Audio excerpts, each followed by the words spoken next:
पिछले एक महीने से हिमाचल और पंजाब के बॉर्डर्स पर लगातार तनाव है। सदन में नारेबाजी हो रही है, रोज धरने प्रदर्शन हो रहे हैं। कारण है एंट्री टैक्स। हिमाचल में एंटर करने के लिए टैक्स लगता है, बहुत पुराना लगता है, लेकिन उसमें अब एकाएक बढ़ा दिया गया था। अब उसमें अपडेट आ रहा है कि हिमाचल प्रदेश सरकार ने 5 सीटर, 6 सीटर और 12 सीटर वाहनों पर बढ़ाया गया एंट्री टैक्स वापस ले लिया है। मुख्यमंत्री सुखविंदर सिंह सुक्खू ने विधानसभा में कहा कि अब पहले की तरह 5 सीटर वाहनों से 70 रुपए और 6 से 12 सीटर वाहनों के लिए 110 रुपए ही एंट्री टैक्स लिया जाएगा। इससे पहले राज्य सरकार ने 5 सीटर वाहनों पर एंट्री टैक्स 70 से बढ़ाकर 170, 6 से 12 सीटर वाहनों के लिए 110 से बढ़ाकर 130 रुपए किया था।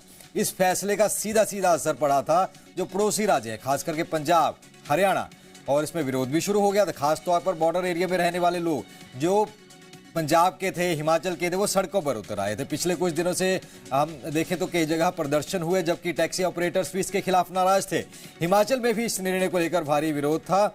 जो हिमाचल की तरफ से लोग थे, कुछ तो एमएलएज भी सवाल उठा चुके थे इसको लेकर के, लेकिन अभी भी इंतजार किया जा रहा है कि नोटिफिकेशन कब आती है, क्योंकि बयान सामने आ गया। और बयान में किन किन गाड़ियों को रियायत मिली है, क्या सिर्फ प्राइवेट व्हीकल्स को मिली है या कमर्शियल व्हीकल भी इसमें शामिल है, यह भी सामने आना अभी देखना होगा। कई बार बोल दिया कि एंट्री टैक्स में उतनी बढ़ोतरी नहीं हो रही है और हमने उसको रैशनलाइजेशन किया। Entry tax Bharatiya Janata party के समय में भी लगता है, पिछली सरकारों में भी लगता है। अब सिर्फ बढ़ोतरी के मामले में वो प्रोटेस्ट कर रहे थे, तो जो बढ़ोतरी का मामला उसमें मैंने कह दिया है कि कोई ज्यादा उसमें बढ़ोतरी नहीं हुई है और उसकी अभी हम कंपैरेटिव स्टेटमेंट बना रहे हैं।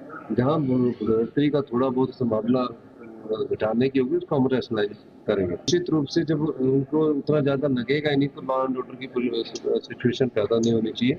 मैं चीफ मिनिस्टर भगवंत मान जी से भी बात करूंगा कि जो कहा जा रहा है वो गलत है।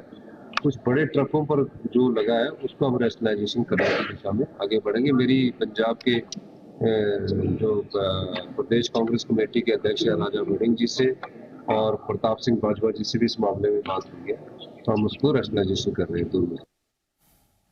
वहीं सीएम के इस बयान के बाद एक और बयान सामने आया। पंजाब के कांग्रेस अध्यक्ष राजा वड़िंग का एक फोन पर बातचीत। राजा वड़िंग ने सीएम सुक्खू से फोन पर बात की और उसमें सीएम उन्हें आश्वस्त करते नजर आ रहे हैं कि प्राइवेट गाड़ियों पर टैक्स को जस का तस रखा गया है। कमर्शियल गाड़ियों पर टैक्स बढ़ाने की बात भी वो करते हुए नजर आ रहे हैं। हालांकि उसमें फोन जो रिकॉर्डिंग जाहिर की है उसमें जरूर एक थोड़ा ग्लिच सामने आया, लेकिन कई बातें कुछ साफ हो रही हैं। तो मैंने आज विधानसभा में स्टेटमेंट दे दिया है सर कि जो एज इट इज था कोई बढ़ोतरी का, जो 6 टैक्स में पहले जितना पैसा लगता है टैक्स में भी उतना ही लगता है। सिर्फ एक जो कंफ्यूजन था वो टैक्सी का था, टैक्सी में हमने कर दिया। पहले जो 70 रुपए लगते थे उसमें कंफ्यूजन था, उसका उन्होंने कह दिया था कि 130 और 170 लग रहे हैं। तो मैंने कहा कि नहीं, पिछले वाला ही रेट लगेगा जो पिछले साल का है। सर बहुत बढ़िया किया सर, थैंक यू। इससे हमें राहत भी मिल जाएगी सर, और नजदीक वालों को भी कुछ सर पासेस वासेस हो जाएंगे तो अच्छा रहेगा सर। मैंने कहा आपने मुझे जो राय दी थी कि 5 किलोमीटर में रिश्तेदारियां हैं, हिमाचल में रिश्तेदारियां हैं, बाहर रिश्तेदारियां, पंजाब हमारा बड़ा भाई है सर। और जो रिश्तेदारियों वाले पासेस के लिए मैंने कह दिया कि वहाँ पंजाब के एरिया का जो उस लोकल एरिया में या तहसीलदार होगा या एसडीएम होगा वो पास इशू कर देगा, और हिमाचल के एरिया के हमारा तहसीलदार और एसडीएम पास इशू कर देगा। बस sir, thank you so much. उससे समस्या का समाधान। हालांकि प्राइवेट गाड़ियों को तो रियायत मिलती हुई इस वक्त नजर आ रही है, लेकिन नाराज ट्रक और टैक्सी यूनियन को अभी भी रियायत नहीं मिलती नजर आ रही है। लिहाजा सोलन ट्रक यूनियन के पदाधिकारियों ने भी एंट्री टैक्स में बढ़ोतरी को लेकर आंदोलन की चेतावनी दे दी है।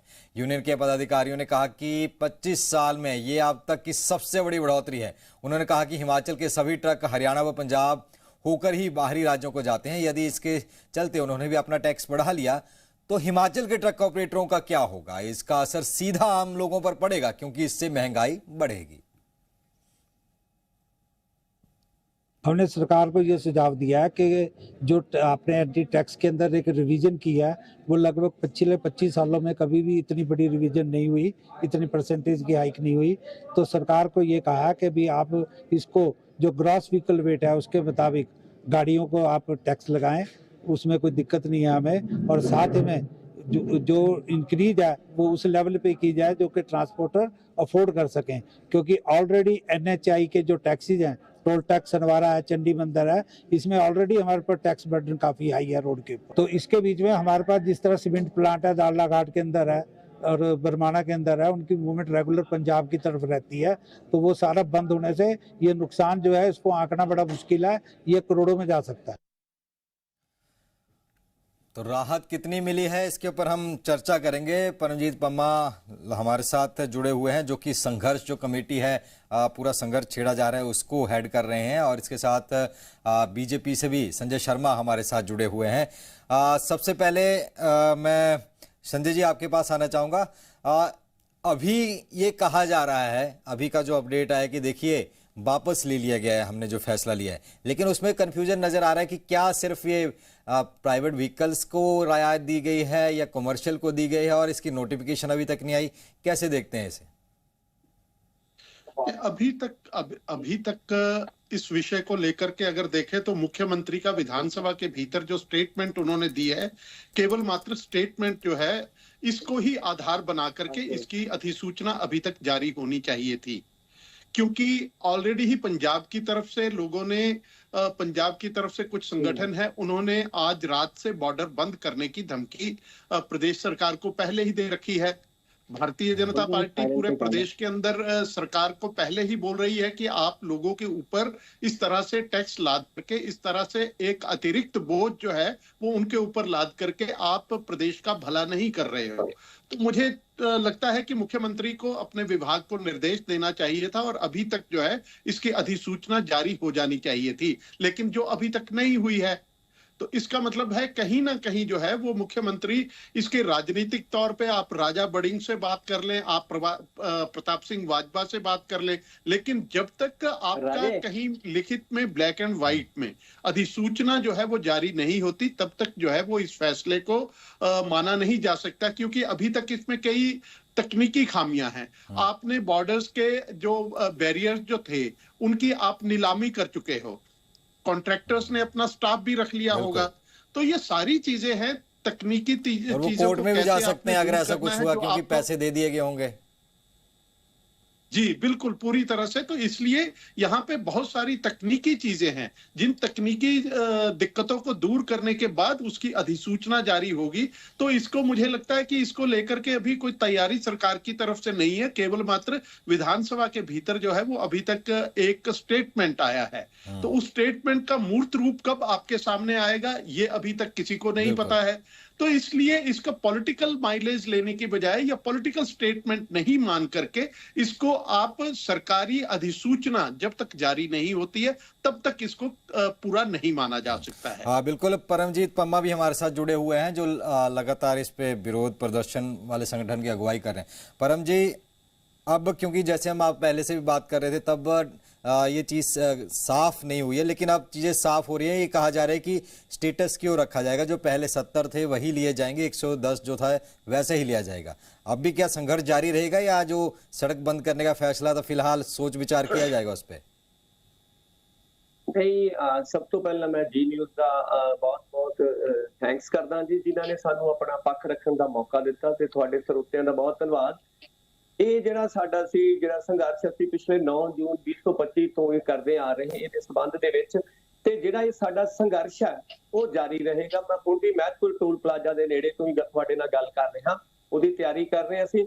ਉਹ ਕਿਉਂਕਿ ਜਦੋਂ ਤੱਕ ਸਰਕਾਰਾਂ ਨੋਟੀਫਿਕੇਸ਼ਨ ਨਹੀਂ ਜਾਰੀ ਕਰਦੀਆਂ, ਇਸ਼ੂ ਕਰਦੀਆਂ, ਜਾਂ ਪਬਲਿਕਲੀ ਉਹਨੂੰ ਆਪਣੀ ਸਰਕਾਰ ਦਾ ਪੱਖ ਨਹੀਂ ਆ ਜਾਂਦਾ, ਉਦੋਂ ਤੱਕ ਕਈ ਵਾਰ ਇਹ ਹੋ ਜਾਂਦਾ ਕਿ ਅਸੀਂ ਕਿਸੇ ਕਿਸਮ ਦਾ ਆਪਣੀ ਐਜੀਟੇਸ਼ਨ ਵਾਪਸ ਲੈ ਲਈਏ ਤੇ ਸਰਕਾਰ ਫਿਰ ਯੂ ਟਰਨ ਲੈ ਜਾਵੇ। ਤੇ ਸਾਡਾ ਜਿਹੜਾ ਕੱਲ ਦਾ ਪ੍ਰੋਗਰਾਮ ਹੈ, ਰੋਪੜ ਜ਼ਿਲ੍ਹੇ ਦੇ ਵਿੱਚ 11 ਇਹ ਟੋਲ ਪਲਾਜ਼ਾਸ ਲੱਗੇ ਹੋਏ ਪੁਆਇੰਟਸ ਹੈ, ਉੱਥੇ ਟੋਟਲ ਬਲੌਕੇਜ ਕੀਤਾ ਜਾਏਗਾ। ਤੇ ਇਸ ਤੋਂ ਇਲਾਵਾ ਅਸੀਂ ਸਾਰੇ ਜਿੱਥੇ ਜਿੱਥੇ ਸਾਡੇ ਪੰਜਾਬ ਦੇ ਵਿੱਚ ਪਠਾਨਕੋਟ ਜਾਂ ਹੋਰ ਜਗ੍ਹਾ ਲਿੰਕ ਹੈ, ਅਸੀਂ ਉਹ ਵੀ ਤਿਆਰ ਹੈ ਸਵੇਰ ਨੂੰ ਇੱਥੇ ਜਾਮ ਲਾਉਣ ਦੇ ਲਈ। ਤੇ ਉਹਦੇ ਵਿੱਚ ਐਮਰਜੈਂਸੀ ਸਰਵਿਸਿਜ਼ ਨੂੰ ਅਸੀਂ ਉਹਦੇ ਐਗਜ਼ੈਂਪਟ ਕੀਤਾ ਜਾਏਗਾ। ਤੇ ਜਦੋਂ ਤੱਕ ਸਾਨੂੰ ਨੋਟੀਫਿਕੇਸ਼ਨ ਦੀ ਕਾਪੀ ਨਹੀਂ ਮਿਲ ਜਾਂਦੀ ਜਾਂ ਪਬਲਿਕਲੀ ਉਹ ਪਬਲਿਸ਼ ਨਹੀਂ ਹੋ ਜਾਂਦੀ, ਉਦੋਂ ਤੱਕ ਸਾਡਾ ਇਹਦੇ ਮੁੜਨਾ ਬਹੁਤ ਮੁਸ਼ਕਲ ਹੈ, ਕਿਉਂਕਿ ਅਸੀਂ ਪਿਛਲੇ 9 ਮਹੀਨੇ ਤੋਂ 9 ਜੂਨ 2025 ਤੋਂ ਇਹ ਲੜਾਈ ਲੜ ਰਹੇ ਲੋਕਾਂ ਦੀ। ਤੇ ਸਾਡਾ ਜੇ ਉਹਨਾਂ ਨੇ ਫੈਸਲਾ ਕੀਤਾ ਉਹਦਾ ਸਵਾਗਤ ਹੈ, ਪਰ ਜਦੋਂ ਤੱਕ ਫੈਸਲੇ ਦੀ ਕਾਪੀ ਪਬਲਿਕਲੀ ਨਹੀਂ ਆ ਜਾਂਦੀ, ਸਾਡਾ ਸੰਘਰਸ਼ ਕੱਲ ਨੂੰ ਵੈਸੇ ਉਸ ਤਰ੍ਹਾਂ ਹੀ ਰਹੇਗਾ। अच्छा, कांग्रेस से भी हमारे साथ जुड़ चुके हैं भूषण जी। अभी क्या माना जाए, क्योंकि जो संघर्ष करने वाले हैं वो कह रहे हैं कि अभी तक नोटिफिकेशन अगर नहीं आता हम पढ़ेंगे, उसके बाद अपना संघर्ष को विराम देंगे। बीजेपी सवाल उठा रही है कि अभी कोई राहत नहीं दी है, लेकिन सीएम के दो बयान आ गए, एक विधानसभा में और एक राजा बड़िंग के साथ फोन पर बात करते हुए। कांग्रेस क्या कहें कि अब क्योंकि क्या फैसला वापस ले लिया गया है या सिर्फ प्राइवेट व्हीकल्स को ही एग्जम्प्ट किया गया है? देखिए, इसमें जो बात ऐसी है कि अभी जो फैसला जो है, सरकार ने ये बात पहले भी कही थी कि हम इस पे जाके जो फैसले का विचार विमर्श फिर से जाके करेंगे। और देखिए, वो जो बात कही है उस पे जाके फैसला होना भी है। और जो भी एग्जेम्पशंस की बात रहेंगी, जैसे सीएम साहब ने ये कहा था कि जो इसके जो आसपास के जो इलाके हो गए हैं, खासतौर पे पंजाब के साथ के जो लगते हुए जो इलाके हो गए हैं, उस पे जो विचार विमर्श है वो किया जाएगा। और जल्द ही जो है, अभी जैसे इन्होंने एडवोकेट साहब ने भी कहा कि जल्द ही जो है, जो भी इसकी जो फॉर्मेलिटीज रहती है, जो टेक्निकलिटीज रहती है, वो पूरी हो जाएंगी और जो नतीजा है वो उनके सामने रहेगा। तो हम नहीं चाहते कि किसी भी तरह की जो परेशानी है वो पंजाब के, देखिए पंजाब, हरियाणा, हिमाचल ये एक ही है। इसमें मैं समझता हूँ कि वैसे तो पूरे भारत का ही एक है। और दूसरी बात है कि जो बाकी भी जो जैसे जो स्टेट्स, जो खासतौर पे जो हमारे जो पड़ोसी राज्य हो गए हैं, उसमें किसी भी तरह की परेशानी नहीं होगी। और मैं ये भी आपके चैनल के माध्यम से भी कहता हूँ कि बहुत जल्द आप ये मान के चले, बस आप चंद थोड़े पलों की बात है कि उसके बाद जो है फैसला जो है आपके बिल्कुल सामने होगा। एक सवाल जरूर भूषण जी यहाँ पर उठ रहा था, चलो नोटिफिकेशन तो आ ही जाएगी अगर जैसा आप कह रहे हैं। 5 किलोमीटर के लिए एग्जेम्प्ट किया गया, 5 किलोमीटर के अंडर जो है उनके पास बनेंगे, जो तहसीलदार या एसडीएम ऑफिस से बन जाएगा। लेकिन 5 किलोमीटर का एरिया हिमाचल में अगर हम बात करें तो जंगल में आ जाता है, तमाम चीजें हो जाती है। वो तो सिर्फ 10-12 घर या कोई 50 या एक गांव को ही फायदा मिलेगा। शहर तो नहीं है कि 5 किलोमीटर काफी आबादी रहेगी। तो ये बढ़ाने की बात कही जा रही है, तो 5 किलोमीटर का फायदा हो पाएगा? देखिए, जहां पे जाकर जो आपकी जो राहत की जो गुंजाइश जहां पे जाके और ज्यादा हो सकती है। देखिए, अब ये तो जाहिर सी बात है, अगर जंगल आएगा तो उसको तो एग्जेम्पशन में जाके रखना ही पड़ेगा। उसमें तो हम किसी तरह का, जहां पे कोई होगा ही नहीं तो वहां पे आप किस तरह की जाके बात कर सकते हैं। तो जाहिर है, एक जो आवाजाही का जो जगह हो गई है, या जहां से जाके ज्यादा होती है, जहां पे लोगों का जो एक पॉपुलेशन बेस हो गया है, जहाँ पे ज्यादा है, जहाँ पे इस तरह की जाके चीजें देखी जाएंगी, तो इसको, और जहाँ पे मिनिमम जो है, तो उसको जाके जाहिर सी बात है वो तो इसमें जाके नहीं आएगा। संजय जी, आपने सुनी होगी बातें, कह रहे हैं कि कुछ घंटों में हम नोटिफिकेशन कर देंगे, लेकिन जो ये पास की बात हो रही है कि पास जिस तरीके से बनेंगे 5 किलोमीटर के एरिया, क्या आप देखते हैं कि प्रैक्टिकली इसमें फायदा हो पाएगा? अब इसमें सबसे बड़ी बात देखने वाली ये बात है कि सरकार क्या मैकेनिज्म बनाती है, क्योंकि केवल मात्र ये हिमाचल का विषय नहीं है, पंजाब का भी विषय है। 2 प्रदेशों की सरकारों का आपस में समन्वय किस तरह से बैठता है, किस तरह से नहीं बैठता है, ये सारी चीजों को जो है, इनकी तकनीकी खामियां, इसके जिस तरह से आप चर्चा कर रहे हैं, इसकी इवेल्युएट कैसे करोगे? तो उस सारा जो वो मैकेनिज्म अगर आपके सामने जब तक नहीं आएगा तो इसके ऊपर कोई भी टिप्पणी नहीं करी जा सकती। हाँ, अगर सरकार का, अगर राहत देने का अगर सरकार ने सोचा है तो बहुत देर कर दी हजूर आते आते। आपको ये पिछले कल तक तय हो जाना चाहिए था। आखिर आप जब पंजाब के हमारे भाई जो है वो धरना प्रदर्शन की बात कर रहे हैं, हिमाचल प्रदेश में भारतीय जनता पार्टी सदन के भीतर भी सदन के बाहर भी लगातार इस बात को उठा रही है कि कम से कम आप जो है वो अपने खर्चे चलाने के लिए जनता की जेब के ऊपर जो है वो बोझ मत डालिए। तो उस सरकार ने उस चीज को समझते समझते बहुत देर कर दी।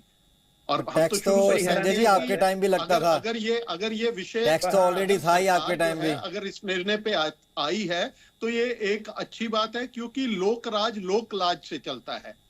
अगर आप लोक लाज खो दोगे और जनता की जेब के ऊपर जो है अगर आप बोझ डालोगे तो निश्चित तौर पे उसका भी दुष्परिणाम आपको भुगतने ही पड़ेंगे। दूसरी तरफ मेरा निवेदन रहेगा, पम्मा जी जुड़े हैं, कि आप अपने प्रदर्शन जारी रखिए, लेकिन शांतिपूर्ण प्रदर्शन होना चाहिए। किसी भी तरह की कानून और व्यवस्था की, और एक आम आदमी जो डेली कम्यूटर जो हैं, कम से कम जो है वो उनके ऊपर कोई ऐसी दिक्कत जो है, परेशानी ना आए, और एक मानवीय आधार के ऊपर जी। जो आपको जो आपके आंदोलन के अंदर एक मानवीय आधार के अंदर किसी भी तरह की दिक्कत किसी को ना आने पाए, इसका पूरा ध्यान भूषण जी रखें। कुछ कहना चाह रहे हैं, हर किसी संजय जी को उनको सुन लेते लोकतंत्र हैं। के भीतर हर किसी सवाल को जी अधिकार जी है भूषण जी अपने प्रदर्शन करने का। जी। बड़ी बड़ी हैरानी की बात है कि संजय जी आज पंजाब के लोगों को कह रहे हैं कि ये हमारे भाई है और इनको जो है प्रदर्शन करना चाहिए। जब जो काले कानून, जो कृषि कानून जो बनाए थे, जब उनके खिलाफ पंजाब के लोगों ने विरोध किया था, तो किस तरह से भाजपा ने जो है पंजाब के लोगों के साथ व्यवहार किया था, ये पम्मा जी को भी पता होगा। पंजाब के लोगों को किस तरह से जाकर बदनाम, किस पूरी कौम को, सिख कौम को किस तरह से बदनाम करने की कोशिश की। तो ये तो बिल्कुल सामने जाकर है, पूरे नेशनल मीडिया ने जाकर जो है जितना भूषण जी अगर चर्चा को आप उस तरफ ले जाना चाहते हैं, अगर आप चर्चा का रुख मोड़ना चाहते हैं और आप अगर उस तरफ जाना चाहते हैं, तो फिर उसके ऊपर चर्चा कर ली जाए। फिर इस विषय को छोड़ देते हैं और उसमें कांग्रेस की भूमिका क्या रही थी, फिर उसके ऊपर भी आ जाते हैं कि उस सारे आंदोलन के भीतर जो है वो कांग्रेस की भूमिका क्या रही थी और किस तरह से कांग्रेस के लोग जो है वो उस आंदोलन के बैकिंग कर रहे थे और कांग्रेस का पूरा कुनबा इस बात में लगा हुआ था कि किस तरह के उस आंदोलन को हिंसक बनाया जाए। बिल्कुल नहीं, ये देखो सबको पता है, सबको पता है। संजय जी, भूषण जी, चर्चा दूसरी तरफ जा रही है। चर्चा आज किसान आंदोलन पर नहीं है, आज सड़क बंद होने पे टैक्स के ऊपर है। बिल्कुल। मैं पम्मा जी आपके पास एक भूषण जी पम्मा जी से लेते, जिस तरीके से संजय जी भी कह रहे थे कि ठीक है प्रोटेस्ट हो, लेकिन एक मानवीय आधार के ऊपर जिनको जाना है, एम्बुलेंस होगी या कोई किसी ने पेपर देने जाना है बच्चे ने, उनको आगे दिया जाए, तो ऐसी कोई व्यवस्था रखी गई। और दूसरा सवाल, ये नोटिफिकेशन आ जाती है, मान लो रात को आ जाती है, आपकी मांगे सारी मान ली जाती हैं, तब भी रहेगा प्रोटेस्ट या तब फिर मुलतवी कर दिया जाएगा?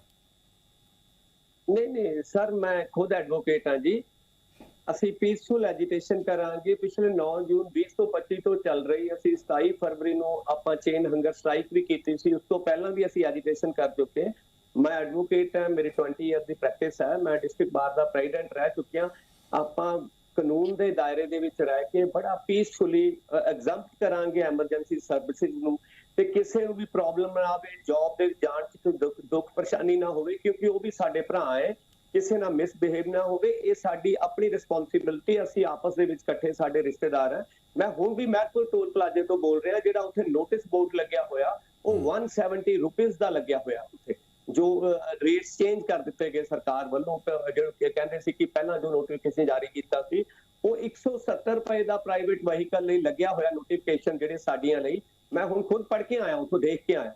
ਤੇ ਪੀਸਫੁਲ ਰਹੇਗੀ ਐਜੀਟੇਸ਼ਨ, ਐਮਰਜੈਂਸੀ ਸਰਵਿਸ ਨੂੰ ਐਗਜ਼ੈਂਪਟ ਕੀਤਾ ਜਾਵੇਗਾ, ਜੌਬਸ ਨੂੰ, स्टूडेंट्स ਨੂੰ ਉੱਥੋਂ ਪਾਸ ਕਰਨ ਦਿੱਤਾ ਜਾਵੇਗਾ, पीसफुली रहेगा। एक मिनट, मैं एक सवाल बिल्कुल पम्मा जी, भूषण जी, मैं आपसे एक सवाल छोटा सा जरूर लेना चाहूंगा। मुझे भी कई लोग पूछ रहे थे, टाइमिंग आपने चलो टैक्स बढ़ाना था, ठीक है टाइम एक, लेकिन ये टाइम क्यों रखा गया अभी? क्योंकि नवरात्रों के बाद छुट्टियां हैं, बच्चे सब जाते हैं, नैना देवी, चिंतपूर्णी, उसके बाद बाबा बालकनाथ के मेले लगे हुए हैं, तमाम चीजें हो रही हैं। पंजाब से भर भर के लोग टेम्पो ट्राली में सब लोग पहुंचते हैं माथा टेकने। धार्मिक टूरिज्म की बात कर रहा, तो अभी लगाना जरूरी था, बाद में भी सोचा जा सकता था। अभी तो बिल्कुल पीक पे सीजन होता है, छुट्टियां खत्म होने के बाद सब जाते हैं।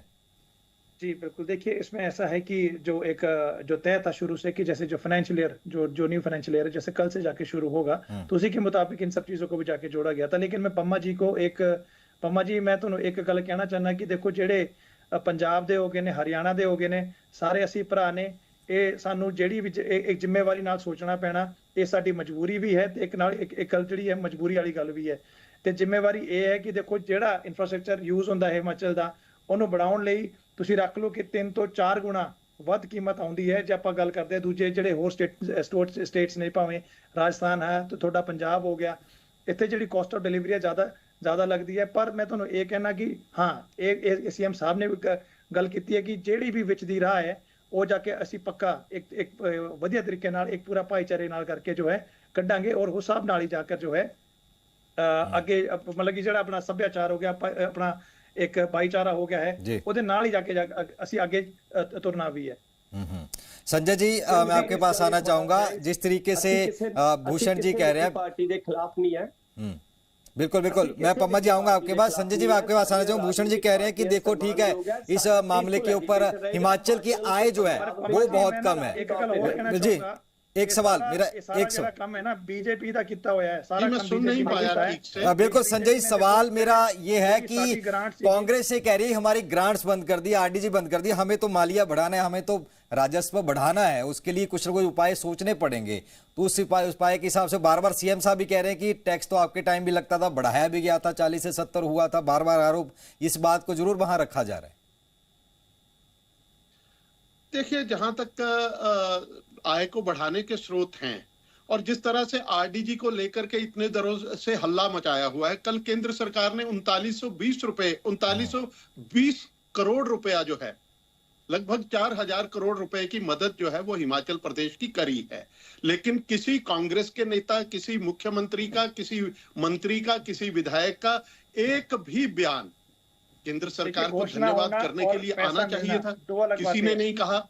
वो भी तो प्रदेश की अधोसंरचना रचने के लिए जो है वो स्टेट के इंफ्रास्ट्रक्चर को मजबूत करने के लिए वो पैसा दिया है। अरुणाचल के बाद अगर सबसे ज्यादा पैसा मिला है तो वो हिमाचल प्रदेश है दूसरे नंबर के ऊपर जिसको पैसा दिया गया है। लेकिन किसी कांग्रेस नेता का, किसी सरकार की तरफ से किसी का अभी तक धन्यवाद का एक प्रस्ताव तक नहीं आया है, एक शब्द तक नहीं निकला है। तो ये देखिए, मोहब्बत एक तरफा नहीं चलती है, वन वे ट्रैफिक नहीं चलता है।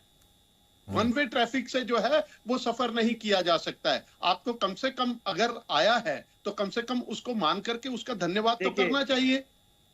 पैसा 25,000 करोड़ रुपया जो है वो पूरे 9 प्रदेशों के भीतर दिया गया है, तो अगर उसको बोलना चाहिए, सरकार को बोलना चाहिए था, लेकिन नहीं बोल रहे हैं। ये देखिए अगर मात्र घोषणाएं हैं। आप लेना भी चाहते हैं और गुर्राना भी चाहते हैं, मिल जाए तो अधिकार है। अब कल को क्या होगा कि कांग्रेस कहेगी ये तो हमारा अधिकार था। घोषणा तो मोदी जी ने 1500 करोड़ की की थी, पंजाब के लिए भी की थी, इनको भी नहीं मिला, हमें भी नहीं मिला। उसका धन्यवाद कर दिया, जो आया उसका धन्यवाद किया। पहले पैसा ट्रेजरी में प्रदेश सरकार में मुख्यमंत्री कहते हैं कि पैसा नहीं मिल रहा है, मंत्री कहते हैं नहीं मेरे विभाग को तो 4000 करोड़ से भी अधिक मिल गया। आपस में जो है वो इनका जो है आपसी इनके बयान सरकार और सरकार के बीच में, जिस तरह से आज आपने देखा होगा कि मुख्य सचिव और पुराने मुख्य सचिवों के बीच में टस्सल चली है, वही सरकार, वही मंत्री और मंत्रियों में चली है, वही मुख्यमंत्री और मंत्रियों में चला है। तो आपसी विरोधाभास के कारण क्या हो रहा है कि प्रदेश का विकास बाधित हो रहा है। जिन योजनाओं के लिए पैसा आ रहा है वो पैसा वहां पे खर्च नहीं हो रहा है। तो यही सारी, अगर फाइनेंशियल मैनेजमेंट अगर ये सरकार सीख जाएगी, वित्तीय प्रबंधन आ जाएगा, तो ये सवाल कमी नहीं होती। बिल्कुल बिल्कुल सवाल कई हैं और उनके जवाब ढूंढने की कोशिश हमने की थी। फिलहाल समय इजाजत नहीं दे रहा। भूषण जी, संजय जी और पम्मा जी, बहुत बहुत धन्यवाद हमारे साथ जुड़ने के लिए। अब देखना होगा कि हिमाचल सरकार नोटिफिकेशन कब जारी करती है और उस नोटिफिकेशन में क्या कुछ होगा। उसी के आधार पर कल वाला जो प्रोटेस्ट होना है, हिमाचल की सभी 30 से ज्यादा एंट्री पॉइंट हैं, वो डिपेंड करेगा। अगर उसमें सारी वापस चीजें ले ली गई हैं तो प्रोटेस्ट नहीं होंगे, अगर नहीं ली गई हैं तो प्रोटेस्ट एज इट रहेंगे।